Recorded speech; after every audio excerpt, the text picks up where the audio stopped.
సుమారు 3 రోజుల కిందట మన పొద్దుటూరు పట్టణంలో జరిగిన తనికంటి శ్రీనివాసు, తనికంటి వెంకటస్వామి కిడ్నాప్లు తీసుకుపోయి వాళ్ళు రకరకాల బాధించిన కేసుకు సంబంధించి వసంత్, ఎవరి వసంత్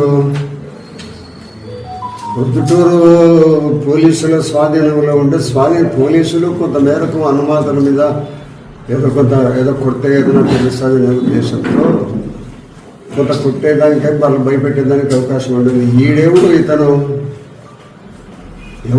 ఏ ఊరు వాడు, ఏ ప్రాంతం వాడు, ఎవరికి సంబంధించిన వాడు.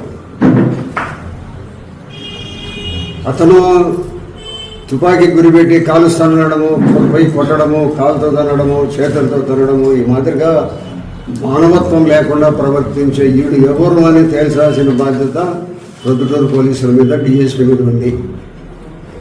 వాళ్ళ ఇష్టమా ఇదేమన్నా పోలీసు రాజ్యమా? ఏం తప్పులు చేసినా వాళ్ళే ఊరికనే ఉండాలన్నా? పోలీస్ సబ్ డివిజన్ అధికారి ఏం చేస్తాను? ఇంత హింసాత్మకమైన సంఘటనలు, దుర్మార్గపు చర్యలు జరుగుతూ ఉంటే పొద్దుటూరు ఏం చేస్తుంది? ఏమో ఊర్లో ఉంది.